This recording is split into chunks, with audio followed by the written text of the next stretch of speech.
not just the community, to all of us that drag is part of something really special. And thank you for us being here. That's right. Thank you, דקל. שנתן לנו את ההזדמנות הגדולה הזאת והמהממת הזאת. So we'll be taking questions from you. Who wants to start? Don't be shy. Whoever starts, introduce yourself and please say to whom the question is for. You can ask us to be Dekel or Jeff. Okay? Yep. What he said. Anyone? Yeah, go ahead. Hi. Hi. Hi. Oh wow.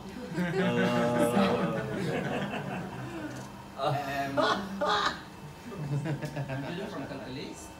I wanted to know, as drag is becoming more and more mainstream, do you and Jeremy feel that you need to censor yourself or adjust yourself to the kids that are watching you and admiring you?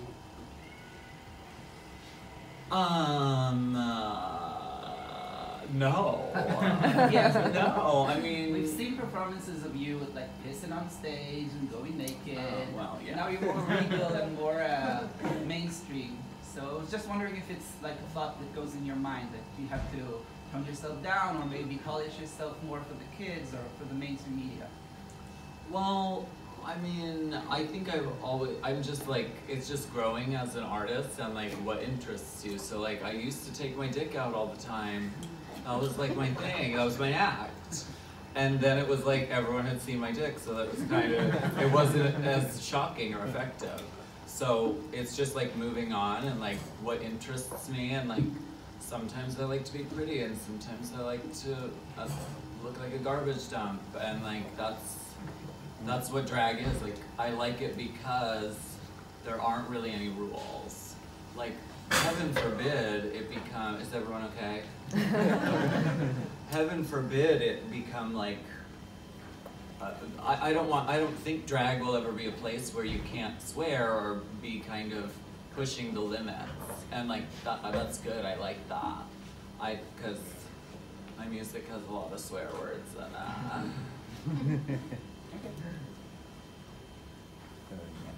Hi.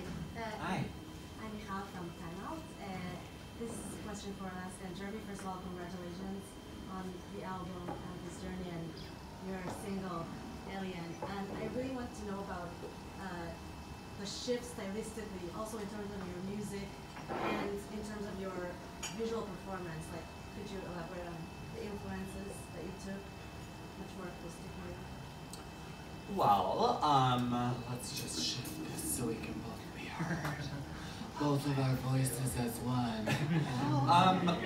I think it was really organic because we were like, we've been making music together for a really long time. And so we were like, why don't we have an album? It just was like, it was a natural thing. And then we started to ask, what would that album sound like? And what would we want to talk about? And, you know, what are the conversations that we have late at night as best friends? And so it was sort of born out of that. And so that's why it sounds the way it does and looks the way it does and feels the way it does. Yeah, I mean, it's a really special combination of us. I think the things that you can maybe sense in Alaska is the sort of drive and the sort of questions and the joy. And for me, like having written music for a while, but just kind of like sitting on it, you know, and just like kind of letting it be my own introspective thing, to actually have that out in the world is a big responsibility. And so with that responsibility for me comes like, she can sing about genitalia. I love everyone's genitalia, but I also think like loving someone's genitalia also has to do with loving your neighbor and thinking of the big picture and thinking of humanity. And I think of myself as kind of an extraterrestrial creature. I've not always felt comfortable in scenarios. So that sense of like finding connection through otherness and also kind of like making a singularity out of it. It's like, we're all here. We all care. Drag is whatever you want it to be, like she said. so this music can be whatever we'd like it to be. It's a whole range of genres and experiences. So I just am so glad it's out there, and I just want people to get the most out of the project that they can. So do you feel like this message of promoting like love and acceptance, is it a needed message right now in the community? Because somehow as drag got more mainstream, somehow the community started like to bubble up hate, and the fandom got very fierce and very vicious sometimes. Yeah. Yeah, and that was, I think, another thing that went into us making the project. We were like, what are we putting energetically out into the world? Because you have to believe that those things are going to come back and have an impact on the community. So I don't know, hopefully some kids put Amethyst Journey in their ears and chill the fuck out and stop fucking sending death threats to Pheromone. I mean, please. Yeah. I'd like to put a little tidbit that about 9 years ago, it was before Drag Race, and I was in the middle of the swamp of dissertation. I'm a recovering academic in musicology, so hence, my braininess and my questions. But we did a little thing in the Lower East Side of New York City called the Shocker Cabaret. So imagine 9 years ago, in June, and to come from there to Amethyst Journey, which is basically a sort of what is queer spirituality? What is it? What's drag spirituality? What's something like that? That just gives my heart rainbows. So I want the project to give everyone else's heart rainbows, and again to just like find some joy and also deal with the darkness and deal with the shadows and find a way out. I like to say this is like after you listen to Anus, after you listen to Pound Cake, when it's like 4 or 7 or 8:30 a.m. and you've got to like think about what you've been doing with your life. Put on Amethyst Journey, and at the end is something ascension. Wow, whatever you would like that to mean. Like raise your heart up, raise your community up. That's just one of my biggest intentions for the project. Tom, Wedge Magazine. You know what wedge means? What? Wedge is a word in Hebrew for, you think? Yeah. But in the face. Ooh. So wedge means the face of the community, but in the sexual way. It's a slang. Nice. It's a slang, yeah. I love So I that. have 2 questions, one for you. Do you ever separate your identity as a drag queen and as a separate individual person, or you always go with both of them together? I mean, I think it's essentially the same, but it's just like the stereo levels are different. Like Alaska, like the levels are kind of turned up. So I find myself like, I talk more and I'm louder and I joke around more and it's more like absurd and kind of like wacko. Whereas Justin is able to like sort of, so maybe it's like code flipping. Like I don't want to get harassed at the airport, so I can look a certain way that doesn't get me put into a questioning room for 3 hours. Who you 'cause I have like places better? to do. Who you like better, Justin or Alaska? Oh. Well, I think essentially underneath there's a squishy, like, it's the thing that's underneath all of us. So it's just like a squishy soul or being that everybody is. So like that's what I like best, is like when everything is stripped away, there is no identity, there is no, this is a male, that he's this age and this eye color. It's the squishy, like, being underneath. That's my favorite. Thank you. Susie, I like to ask you, what do you think of doing the show Drag Pool Race in Israel? Do you think we have enough drag queens that should go there? כאן בארץ, אם יש מספיק דרגיסטיות For the show. Maybe we should invite Drag Pool to do the show here. יש, sorry. No, it's okay. You're allowed. I'm No, fluent. because I I know know Shiva kids. boy, you know. I know exactly what you're saying. מבינה בלי להתקשר. אני חושב שבאמת יש... הישראלית מדברת על... יש שינוי בארץ לטובה לגמרי בכל תעשיית הדרג בכלל. אין ספק שאנחנו לקחנו המון השפעה מהתוכנית של רופול, וכזה אני רואה כבר בלב עלי כל מיני השראות, העתקות וכאלה. כן, ישראל מתחילה לגמרי כבר לעלות, ואין ספק שבזכות המוכשרים האלה שעשו עבודה מדהימה, ובאמת, לדעתי היום זה הערב דרג הכי גדול שמדברים עליו לדעתי בארץ. How do you feel when you met other queens from around the world? וואי, זה מהמם, זה כמו איזה, את יודעת, להביא, לא יודעת, לאיזה סלב לכל דבר. Family meeting, So- they כן, feel it. לגמרי. Susie was saying that the drag scene here is only growing and growing, and it's really coming to a peak tonight, basically, with the greatest show that we've seen here, with all the local queens and you as well. And so, Drag Race Israel is on the way. לא, באמת, כי תחשבו אני מסתכלת היום על הדרג, ובאמת לא היה אירוע כזה גדול ועוצמתי וכזה שמדברים עליו ברמה כזאת כמו הדבר הזה. גם המלכות הקודמות, אגב, אני מקווה שבאמת היא לא תבין את זה עכשיו, אני לא אגיד לה, אבל גם המלכות הקודמות שאצלה... כן, אני רוצה, אז תגידי, אני בעיה. גם המלכות הקודמות באמת שהגיעו, זה לא היה ברמה כזאת. Yeah. Well, it's the biggest event that we've had.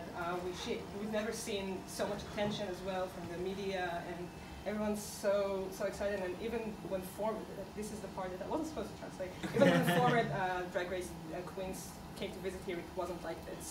So it's only growing, and I think. ואני הופעתי עם שאנג'לה לפני כן. She performed with Shanta. Yeah. Oh, yeah. Hallelujah.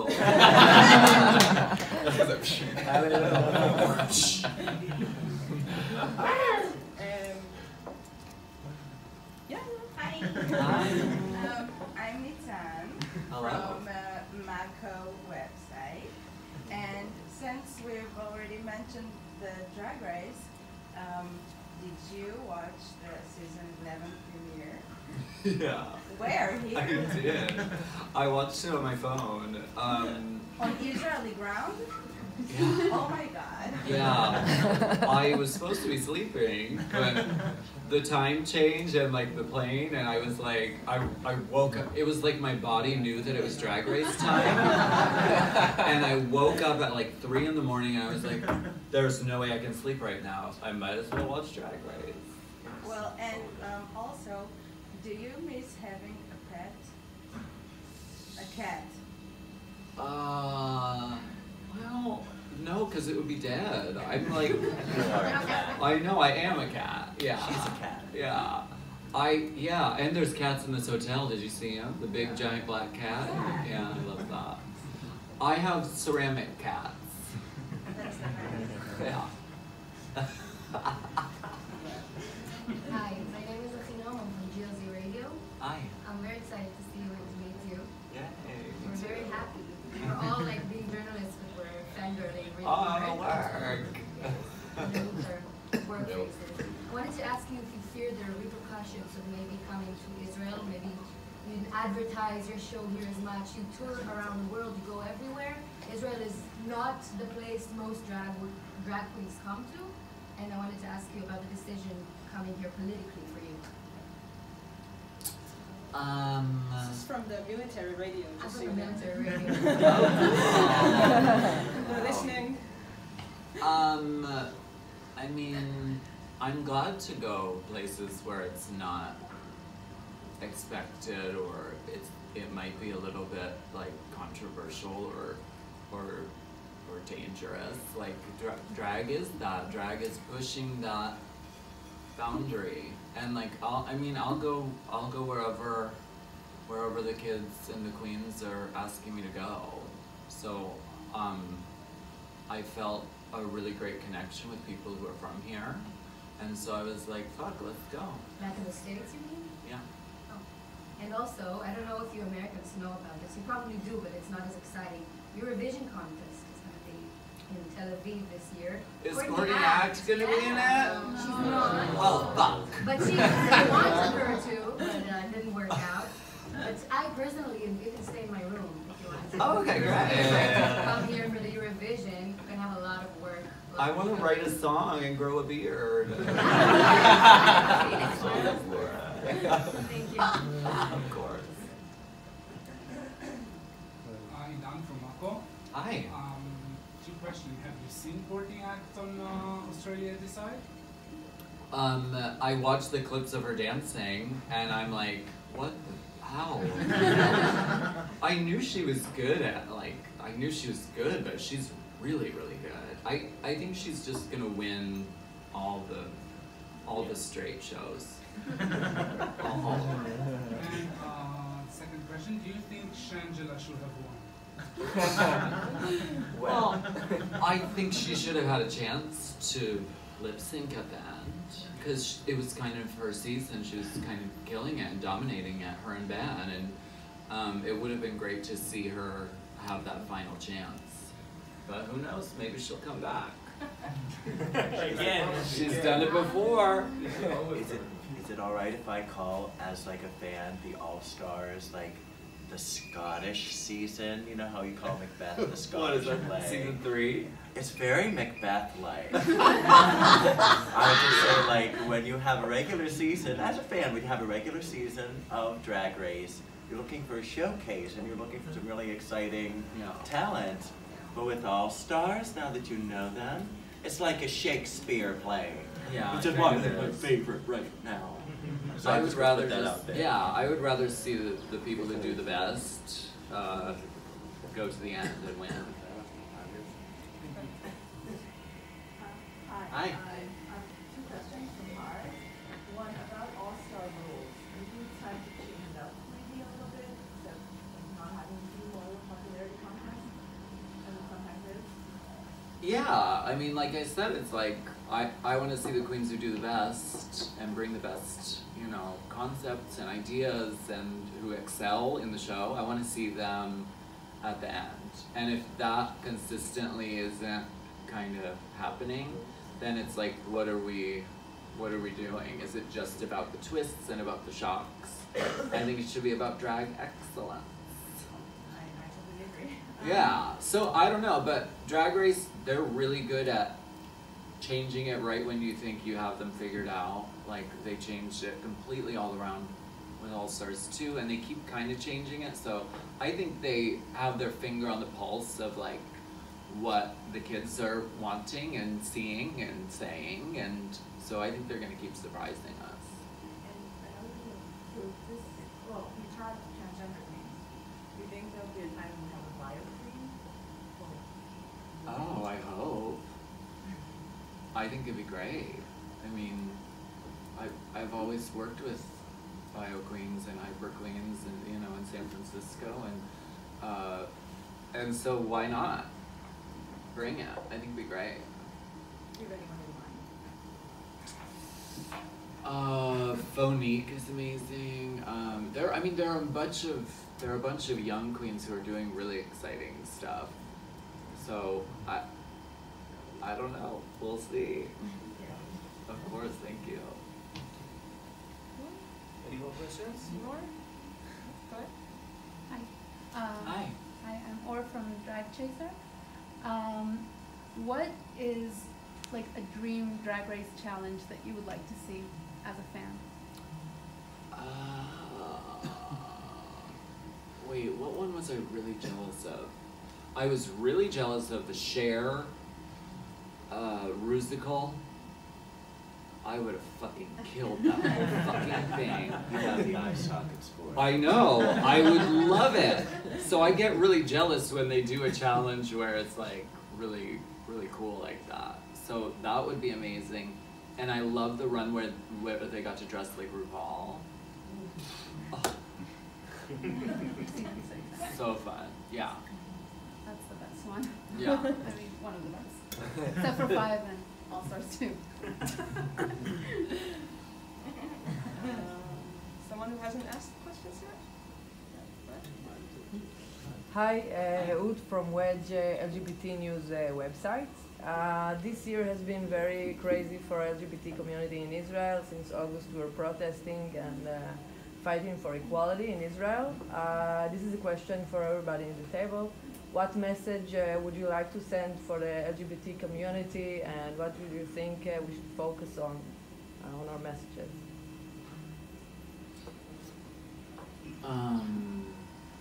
What, do you want to say something? Sure. Please. So we maybe go in a row. I would say queer unity is queer power. So find your connections, please. You know, it's so exciting to be here, and it breaks my heart that you can only drive a couple hours away and be in a state of dire danger for being who one is. So queer unity is queer power. Find your siblings, gender non-specific, and just love one another. That's why I'm so excited to be here. There've been a lot of great souls and a lot of great texts and a lot of great beings that have said that from this part of the world. So let the queer people take up that rainbow flag of love and understanding and just make that our power. Yeah, I agree. Yeah, I think like be nice to each other. I can't have said it better than what you just said. Like, let's be nice to each other, because I mean it's I don't like seeing our community fractured and fragmented. Let's be nice to each other. Turn off the fucking phone and the computer for a second and like talk to people in the fucking face.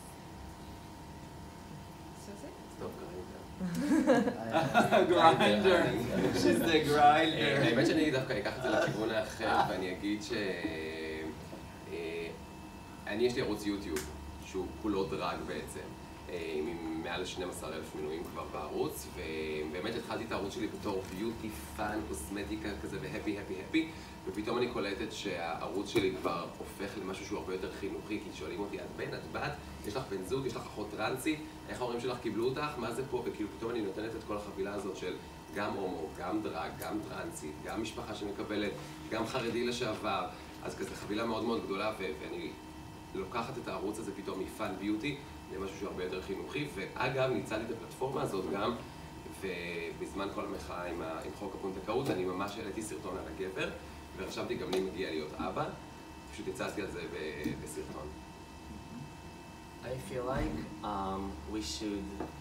we as LGBTQI plus and allies in the community, I feel like we should be visible as much as we can in the media, in the internet, in whatever industry. I feel like if we want to show visibility, we will disappear, and all of us as LGBTQ plus people, we're working in a lot of influencers job that can take us to the next level. And for me as a filmmaker, as someone who's doing videos here and in the United States, I feel like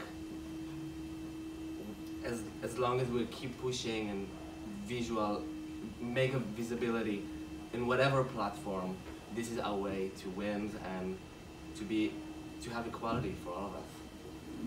I will translate what Susie said because it was really strong.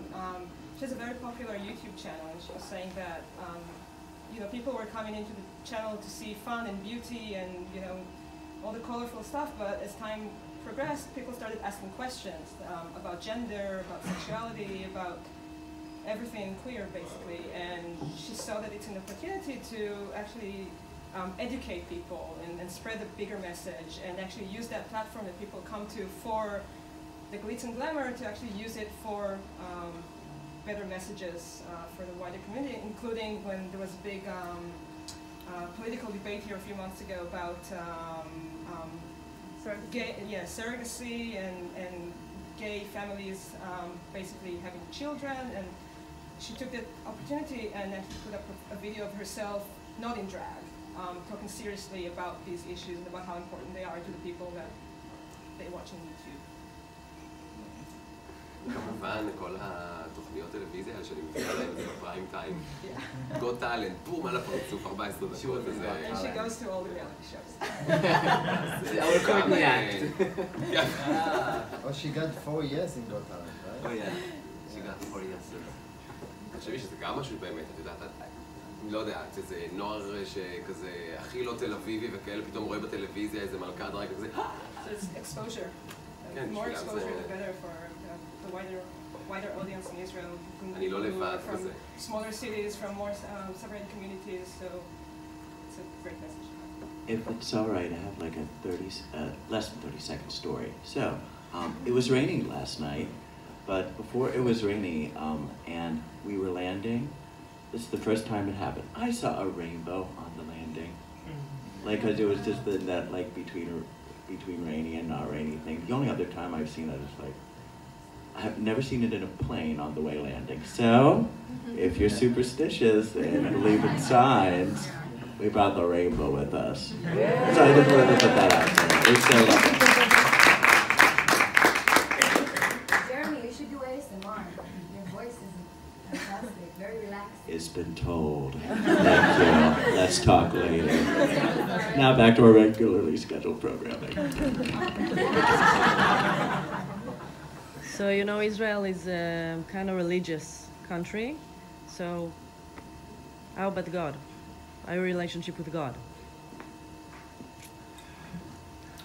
I mean, I'm always talking about like the Lord, and I think people think I'm joking, but like, I'm not. Like, I felt and experienced firsthand the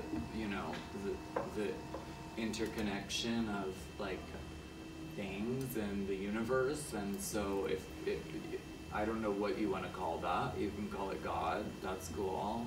Like, call it whatever you want, but like I've witnessed it, and I have a relationship with that, and that's real.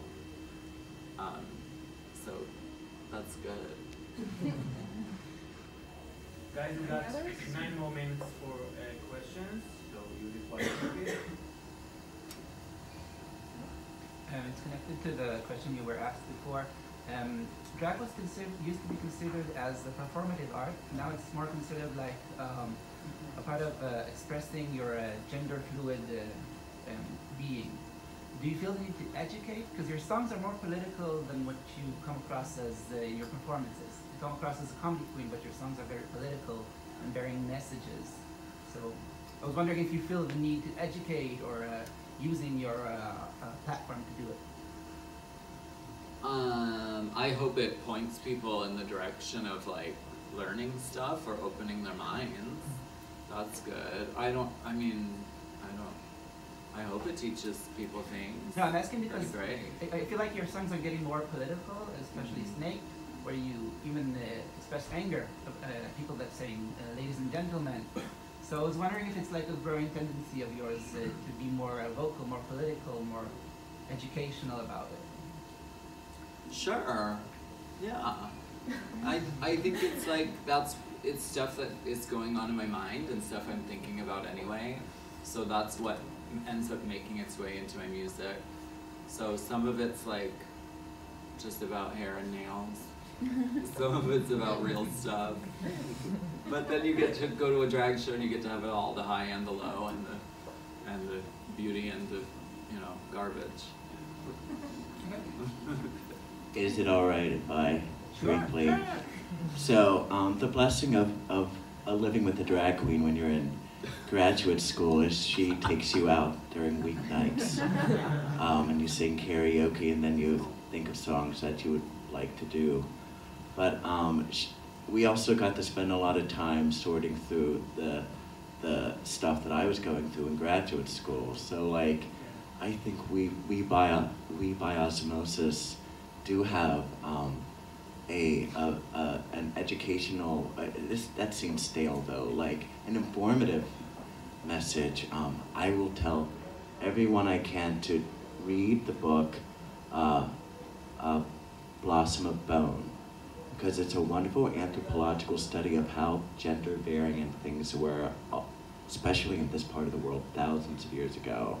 I mean, if you would, it's just a wonderful book, and it just, I think, brings to mind like that we have been gender and bonding variant, and we are still that. So like, as I think by osmosis, I'm like subconsciously implicating things to the extraterrestrial in a benevolent way. Hi. So when there was a reveal for season 11, Victoria accused the fans of being very racist and also the intro of the Queen. What was your position on it? I heard about that, but I don't, what happened? I heard it was a debacle. I heard it was a nightmare. And then I couldn't find video of it anywhere, because of course I wanted to see it, because it was a debacle. But no, I don't know what, but I know that people say things online that they would never say to a person face to face.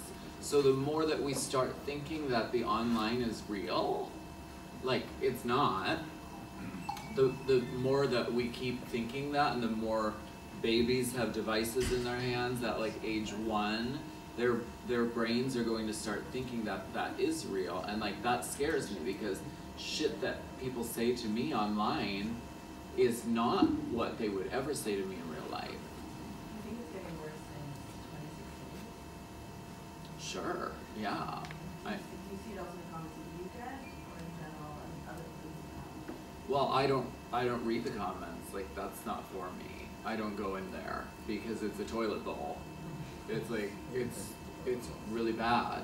And it just it ruins your day, but with no upside. Like there's no, if someone tells me, like sits me down face to face, someone who I respect, and they're like, listen, this song or this video that you just did is a piece of shit, then like I'll heed that and I'll listen and I'll be like, okay, maybe I can grow from that.